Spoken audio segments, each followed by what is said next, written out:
Hello all and welcome to this guide on how to complete Trials of Mana Remake, get the 100%, the Platinum Trophy, everything you want, do everything in the game. First of all, it's worth to mention that Trials of Mana is the remake of an old Super Nintendo JRPG and thus isn't really difficult. In the remake, with the 3D engine transition, you are even provided with a dodge and a roll mechanic, so no, don't worry now, you won't have to Dark Souls around. It will merely help you dodge a few AoEs, but from challenging bosses, or get around quicker, but in general it's pretty okay. To achieve the 100% with this game, you'll have to do at least one run in a hard difficulty, do 3 runs of the game, find all little cactus locations, and use one character of these duos as your main character at least once. Duran or Angela, Reese or Hawkeye, Kevin or Charlotte. The LD, the level design in general, compels the players to explore in these kind of games. So get under the waterfall, get it into every corner to make sure you didn't miss anything, and you'll have loads of items to spend, even though the game isn't hard from the get-go, but by exploring and everything, you get equipment, items to spend, attacks, everything. Make sure to talk to everyone you can so that you also unlock special abilities from time to time, depending on who the NPC is.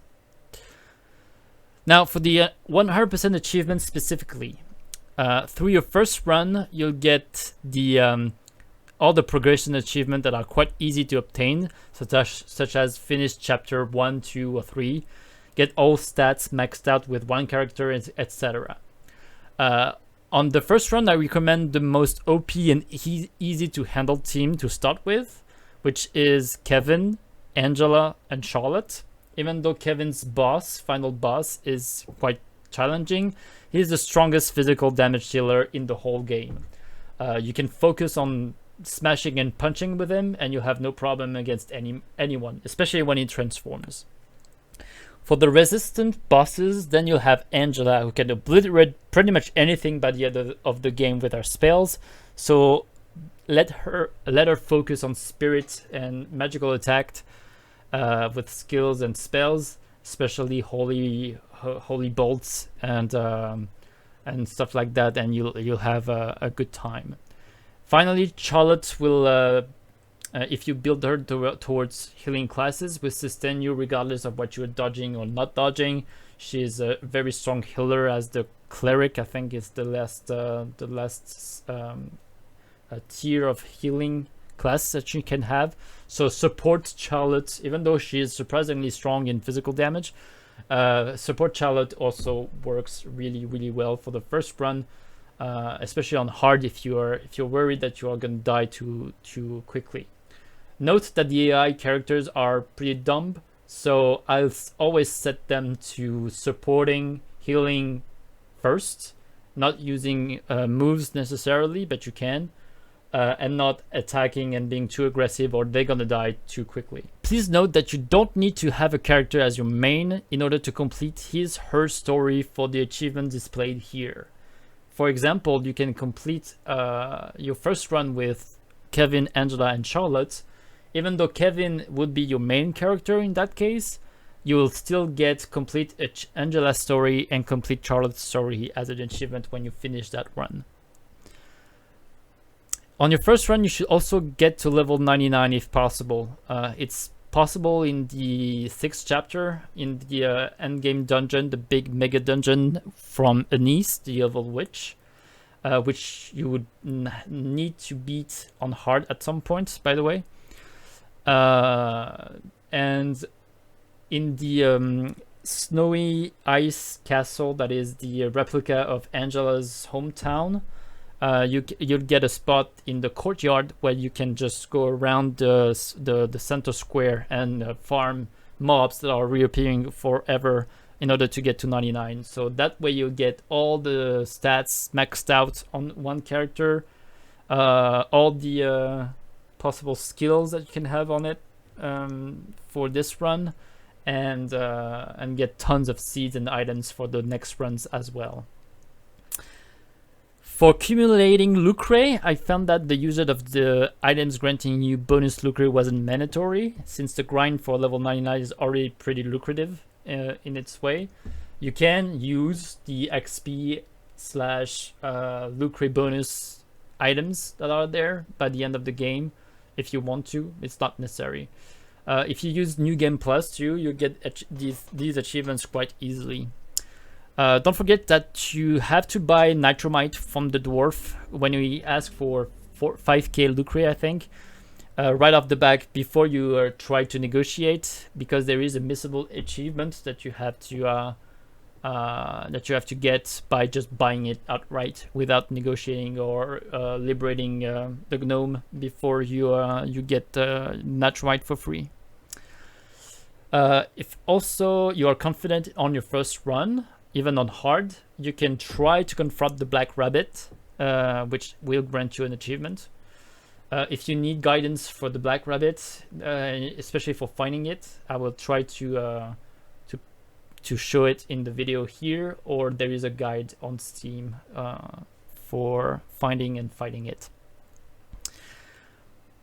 Then, by playing with different main characters as mentioned before, you should encounter and beat the 3 different bosses required for the achievements: the Archdemon, the Mondo Ragon, and the Dark Leech. If you need guidance of any of these bosses or on Anise, the Evil Witch, let me know in the comments. Do not forget that your main character determines which boss you'll face. It goes Duran, Angela for the Mondo Ragon, Reese, Hawkeye for the Archdemon, and Kevin, Charlotte for the Dark Leech. So if you play Duran as your main character in your first run, do not pick Angela as your main in your second, because you'll face the same boss. Only the main characters matters, so if you want to pick Angela as anyone would like to as a second or third pick in all your runs, you can. Just make sure to play at least once with every character to get an achievement. Finally, you'll need to find stuff and hit the like button of this video. To find all the little cactus location, first I'll have you know that some areas aren't accessible before the end of the game. So if you see something that you can't access and you run around for an hour trying to get there, there's a chance you have to wait. Secondly, one of the rewards for discovering a few of these little cacti is to actually display them on the maps, making going through all the places way easier, since the game tells you if you're missing a little cactus from here or not. The 200 chests will come naturally as you're exploring and doing new runs. So by the end of your 3 mandatory runs, everything should be completed. The seeds, the ... question mark seeds, that I'm gonna call level 2 seeds, since it's the second class change. They are easily farmable in the end game's dungeons. Having higher luck helps dropping them, and you can stockpile them for the next run if you don't plant them, so they stay question mark level 2 seeds. If you have trouble finding them, it's because you leveled up too early. So you arrive at 38 or 40 before at the Mana Sanctuary. Just to let you know that the drops on these seeds are very rare before the Mana Sanctuary, and they're not really common in the Mana Sanctuary either. So even though you will have access to evolving towards the second class change, it's most likely that you'll do the first few dungeons where you beat the behemoth, Bellerophon, but I don't know how they called again. The 8 super strong monsters. Each of these monsters have a dungeon before them that are filled with monsters high enough in levels to drop the question mark seeds. Finally, the Anise Mega Dungeon will also help you get tons of them, since all enemies are strong there. That's it for this game. Let me know if you found that useful, and if you'd like to see a similar video on another game you wish to complete at 100%. Thank you so very much. Cheers and enjoy the Platinum Trophy.